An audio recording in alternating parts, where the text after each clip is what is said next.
So hello मेरे प्यारे मित्रों, तो कैसे हो आप सभी लोग और कैसी चल रही है आप लोगों की बोर्ड एग्जाम की तैयारी। उम्मीद है आप सब लोग बहुत अच्छे होंगे और अपनी पढ़ाई भी जबरदस्त तरीके से जारी रखेंगे। तो फिर से स्वागत है उसका फिजिक्स की एक और नई वीडियो में। आज की इस वीडियो में हम देखने वाले हैं कि वैद्युत फ्लक्स क्या होता है, इसकी परिभाषा, इसकी बीमा और इसकी मात्रा भी देखने वाले हैं। अगर आप इसे समझोगे तभी आपको गोस की प्रमेय समझ में आएगी, जहाँ से बहुत ही ज़्यादा इंपॉर्टेंट टॉपिक्स बनते हैं। ठीक है, तो आपको आज की इस क्लास बहुत ही ज़्यादा अच्छे से देखना, अच्छे समझना। इसके लिए आपको क्या करना है, फोन को इस तरह नहीं देखना है, इस तरह आप कहीं रख दीजिए और एक कॉपी कलम लेकर बैठ जाइए। ठीक है, उसके बाद हम समझना स्टार्ट करेंगे, बहुत अच्छे समझेंगे। पर उससे पहले आप सभी लोग मेरे एक सवाल का जवाब देना है। क्या आप सभी लोगों ने इस चैप्टर की पुरानी क्लास देखी है, जिसमें मैंने बहुत सारे इंपॉर्टेंट टॉपिक्स बताए, कूलाम का नियम बता, वैद्युत रेखाएं, अच्छी निरक्षेप, सारी चीज़ें जो है मैंने बताई। क्या आप सभी लोगों ने देखा? नहीं देखा जाकर चैनल से देख लेना। चैनल पर जाओगे, वहाँ पर एक प्लेलिस्ट वाले ऑप्शन में जाना, वहाँ एक प्लेलिस्ट मिलेगी सबसे ऊपर, क्लास 12 फिजिक्स 2026 के नाम से, वहाँ से जाकर आप हर क्लास देख सकते हो। ठीक है, चलिए स्टार्ट करते हैं और समझते हैं कि वैद्युत फ्लक्स आखिर होता क्या है। ठीक है, चलिए समझते हैं वैद्युत फ्लक्स क्या होता है। किसी बंद पृष्ठ से होकर गुजरने वाली समस्त वैद्युत बल रेखाओं की संख्या की माप को वैद्युत फ्लक्स कहते हैं। अब ऐसे तो समझ में नहीं आएगा, है ना, ऐसे समझ में नहीं आएगा।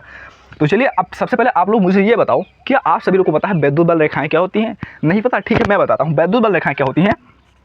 एक तरह से काल्पनिक रेखाएं होती हैं और ऐसी काल्पनिक रेखाएं होती हैं जो धनावेश से निकलकर ऋणावेश में प्रवेश करती हैं। कहाँ से कहाँ तक?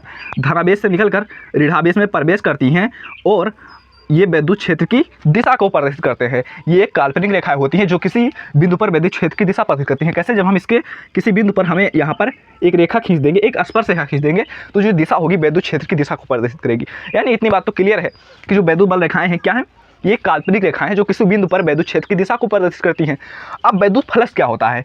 ये वैद्युत बल रेखाओं का ही एक रूप है। ये जो वैद्युत बल रेखाएं हैं ना, इन्हीं को वैद्युत फ्लक्स कहते हैं। लेकिन कब कहेंगे? जब ये कोई बंद पृष्ठ होगा, कोई एक बंद पृष्ठ होगा, जब ये वैद्युत बल रेखाएं उससे गुजरेंगी तो हम इसे क्या कह देंगे? वैद्युत फ्लक्स कह देंगे। जैसे आप सभी लोग गाँव में वो क्या बोलते हैं, वो भुट्टे का जो लावा होता है उसे क्या कहते हो? चबैना बोलते हो ना, गाँव की भाषा में उसे चबैना बोलते हो। थाली में रखकर, कटोरी में रखकर खाते हो, वैसे खाते हो ना।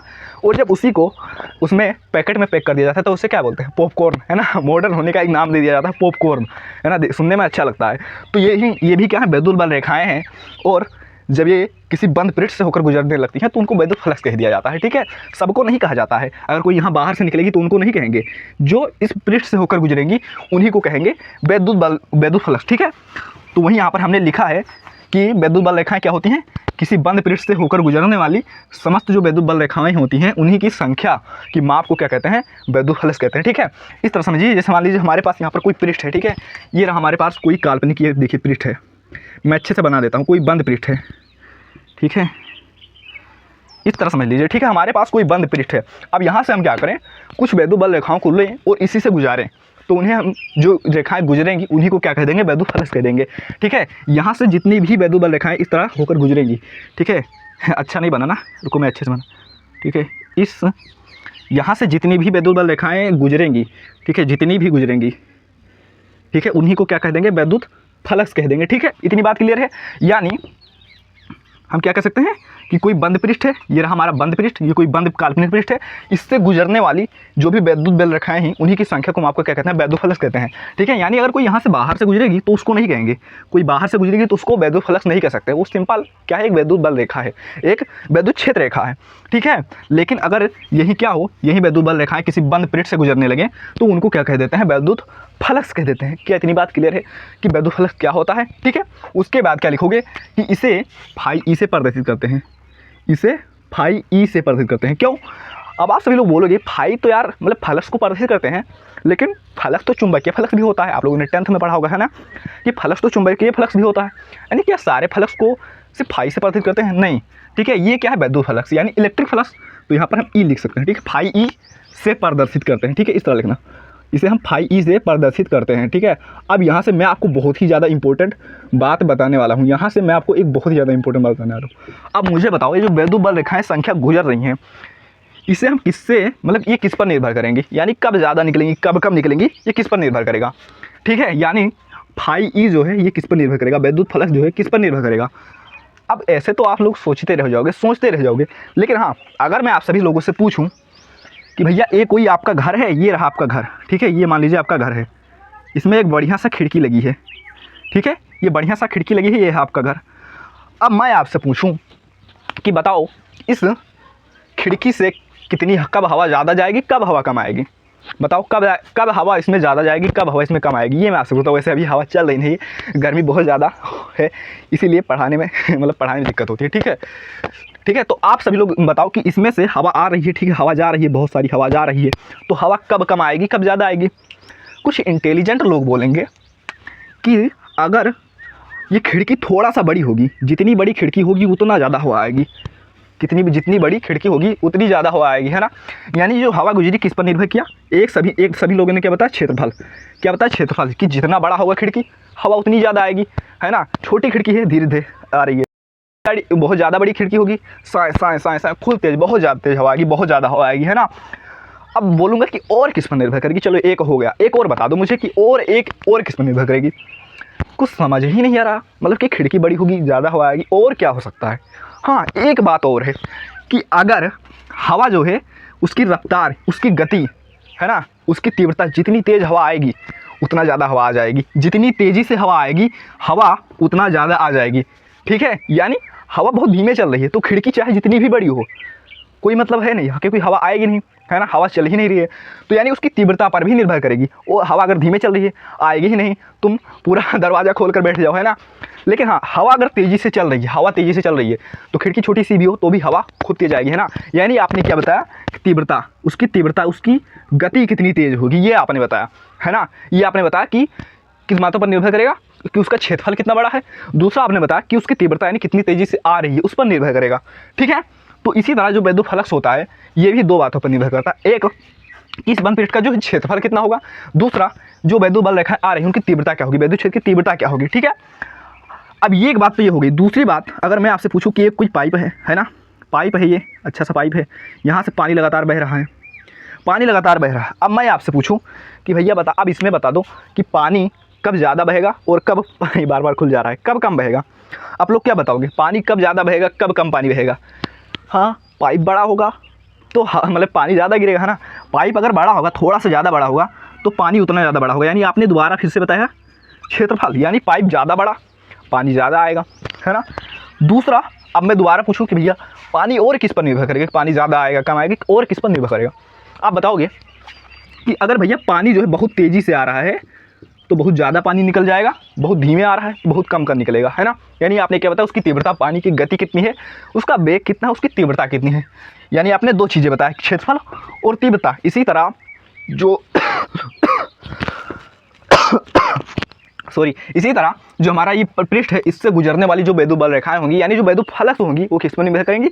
इसके क्षेत्रफल और इसकी तीव्रता पर। ठीक है, क्षेत्रफल कहाँ होगा? ये जो क्षेत्रफल जो होता है यहाँ पर जो है क्षेत्रफल सदिश होता है। ठीक है, ये क्षेत्रफल सदिश होता है जो कि तल के लंबवत होता है।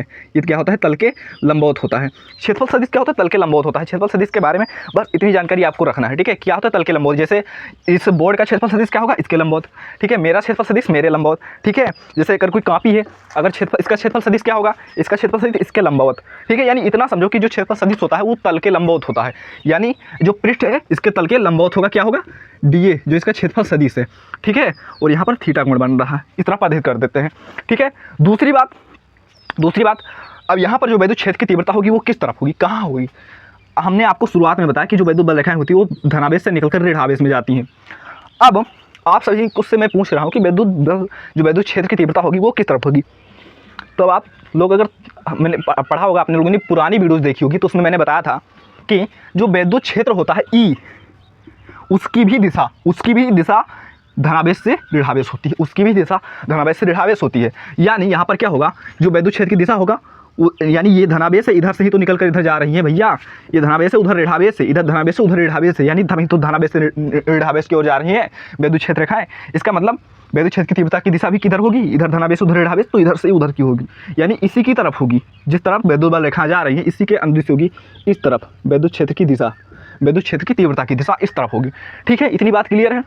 मैंने अभी तक क्या बताया? कुछ नहीं बताया, बस वैद्युत फलक क्या होता है कि हाँ, वैद्युत बल रेखाएं की संख्या ही होती है।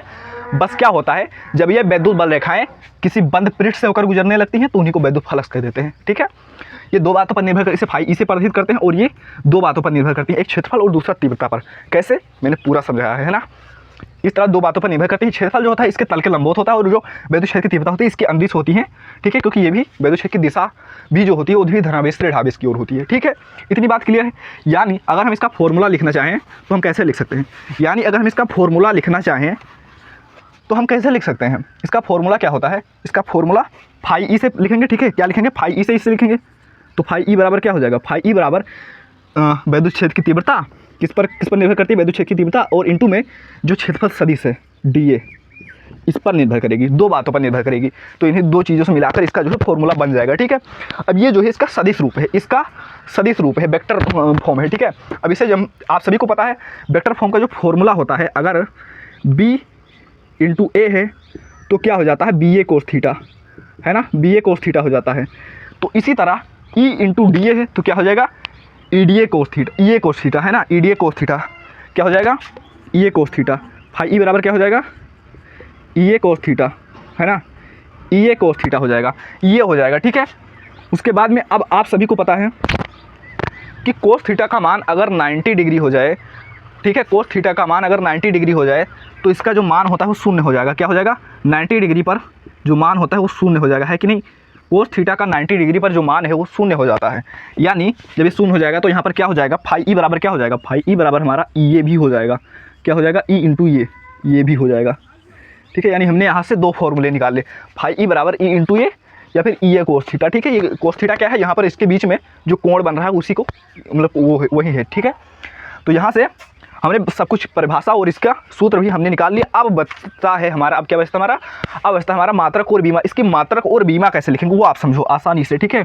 मात्रक और बीमा कैसे लिखोगे, ठीक है। मात्रक मैं इधर लिख देता हूँ, यहाँ तक दिखाई दे रहा है अच्छे से, ठीक है।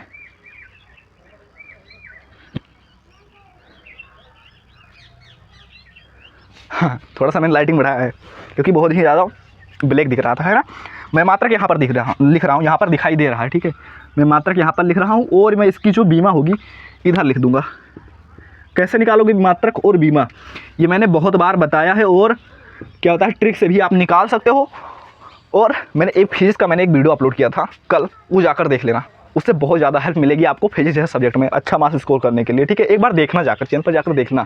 अगर पसंद ना आए, अगर लागे टाइम वेस्ट हुआ है मेरा, डिसलाइक मार देना, ठीक है, कोई दिक्कत नहीं, लेकिन जाकर देखना एक बार, ठीक है। मात्रक कैसे लिखोगे, आप फॉर्मूले से इसका मात्रक भी लिख सकते हो, फॉर्मूले से मात्रक भी लिख सकते हो। फॉर्मूला क्या होता है ई इंटू ए, ठीक है, ई इंटू ए होता है ना फॉर्मूला, ई इंटू ए। यानी हम ई यानी वैद्युत क्षेत्र और इसका जो क्षेत्रफल है ना, तो यानी हम वैद्युत क्षेत्र का मात्रक लिख दें और क्षेत्रफल का मात्रक लिख दें तो और इसको गुणा कर दें तो हमारा वैद्युत फलक का मात्रक बन जाएगा। ई बराबर क्या होता है, ई बराबर, इसको थोड़ा सा सरल करते हैं, ई बराबर होता है बाई क्यू और ए बराबर क्या होता है मीटर स्क्वायर, है ना, मीटर स्क्वायर लिख देते हैं, ठीक है, मीटर स्क्वायर ही होता है, ठीक है। तो जब इसका मात्रक लिखेंगे, ठीक है मैंने मतलब मात्रक में लिखना था ये, ठीक है, और इंटू में ए, है ना। तो अब ये जो है बल का मात्रक न्यूटन होता है, बल का मात्रक क्या होता है न्यूटन। नीचे क्या है कूलाम, क्यू यानी आवेश, आवेश का मात्रक क्या होता है कूलाम, ठीक है। इधर क्या है ए यानी क्षेत्रफल, क्षेत्रफल का मात्रक क्या होता है मीटर स्क्वायर, ठीक है, मीटर स्क्वायर। यानी ये क्या हो जाएगा न्यूटन मीटर, इस तरह लिख देता हूँ, न्यूटन मीटर स्क्वायर प्रति कूलाम, ये हो जाएगा इसका मात्रक, ठीक है। न्यूटन मीटर स्क्वायर प्रति कूलाम हो जाएगा। अच्छे से लिख लेना, ज़्यादा यहाँ पर स्थान था नहीं तो मैंने लिख दिया, इतना तो दिख रहा होगा, है ना, वहाँ पर इतना अच्छे से दिख रहा है। उसके बाद में बीमा कैसे लिखोगे, फॉर्मूला पता है तो उसी से बीमा भी लिख लोगे, फॉर्मूले से आप बीमा भी लिख लोगे। कैसे लिख लोगे फॉर्मूले में क्या है ई इंटू ए यानी वैद्युत क्षेत्र की तीव्रता और फिर गुणे क्षेत्रफल। तो पहले वैद्युत क्षेत्र की तीव्रता की बीमा लिखो और गुणे लगाकर क्षेत्र के मतलब क्षेत्रफल की बीमा लिखो। तो वैद्युत क्षेत्र की तीव्रता की बीमा क्या होती है, वैद्युत क्षेत्र की तीव्रता की बीमा कैसे निकालोगे, यानी हमें क्या निकालना है वैद्युत क्षेत्र की तीव्रता ई की बीमा और फिर ए की बीमा, फिर दोनों को गुणा कर दोगे वैद्युत फ्लक्स की बीमा निकल आएगी, है ना। तो वैद्युत क्षेत्र की तीव्रता ई बराबर क्या होता है एफ बाई क्यू। एफ जो है हमारा बल है ना, एफ जो है हमारा बल है और बल की बीमा होती है एम एल टी की पावर -2, ठीक है, और क्यू की आवेश की बीमा होती है ए टी। तो यहाँ से बल की बीमा क्या हो जाएगी एम एल और फिर टी ऊपर -2 है, एक ऊपर जाएगा हो जाएगा टी की पावर -3 और ओ ए ऊपर है नहीं, ए नीचे से एक जाएगा ए की पावर -1 हो जाएगा, ठीक है, -1। तो ये हो जाएगा बल की सॉरी विद्युत क्षेत्र की तीव्रता यानी ई की बीमा, है ना। ई की बीमा लिखोगे सबसे पहले, क्या आया हमारा mLT की पावर -3 A की पावर -1। उसके बाद में गुणे या इंटू कर दे कुछ भी, ठीक है। उसके बाद में इधर क्या लिखोगे, इधर लिखोगे क्षेत्रफल यानी ए की बीमा लिखोगे, है ना। ए की बीमा क्या हो जाएगी, लंबाई का मात्रा क्या होता है मीटर, मीटर का स्क्वायर, है ना। लेकिन जो इसका क्षेत्र लंबाई का जो बीमा होती है वो एल होती है, यानी यहाँ पर क्या हो जाएगी एल स्क्वायर, ठीक है। तो ये बीमा हमारा क्या हो जाएगा एम एल, यहाँ पर एक एल है, यहाँ पर एक, यहाँ पर 2 एल है ना। तो एल की पावर 3 और फिर टी की पावर -3 ए की पावर -1, ये हो जाएगा बीमा, ठीक है। ये हो जाएगी इसकी बीमा। बहुत ही ज़्यादा आसान तरीके से हमने आज की क्लास में सब कुछ बता दिया। परिभाषा क्या होती है, मात्रा क्या होती है, बीमा क्या होती है। परिभाषा मैंने बताया किसी बंद पृष्ठ से होकर गुजरने वाली समस्त विद्युत बल रेखाओं की संख्या की माप को हम क्या कहते हैं, विद्युत फलस कहते हैं, ठीक है। और इसे फाई ई से प्रदर्शित करते हैं। फाई ई बराबर होता है ई इंटू ए, ठीक है, यानी विद्युत क्षेत्र की तीव्रता और क्षेत्रफल, इन दो बातों पर यह निर्भर करती है, ठीक है। मात्रक हमने बता दिया, क्या लिखोगे, विद्युत क्षेत्र की तीव्रता और गुणे में क्षेत्रफल का मात्रक, विद्युत क्षेत्र की तीव्रता न्यूटन प्रति मीटर और उसके बाद में क्षेत्रफल का मात्रक मीटर पर स्क्वायर, मीटर स्क्वायर, ठीक है। तो क्या हो जाएगा न्यूटन मीटर स्क्वायर पर कूलम। बीमा क्या लिखोगे, विद्युत क्षेत्र की तीव्रता की बीमा और इंटू में क्षेत्रफल की बीमा। विद्युत क्षेत्र की तीव्रता की बीमा निकाला हमने F/Q से, उसके बाद में क्षेत्रफल की बीमा L स्क्वायर रख दिया, बीमा भी हमारा निकल कर आ गया, ठीक है। तो उम्मीद करते हैं ये टॉपिक आपको अच्छे से समझ में आया होगा। ऐसे ही और भी धमाकेदार या इंपॉर्टेंट टॉपिक्स के लिए चैनल को सब्सक्राइब कर लेना। मिलते हैं फिर किसी नए मजेदार टॉपिक के साथ। अपना ख्याल रखना, love you, tata, bye bye, अपना ख्याल रखना।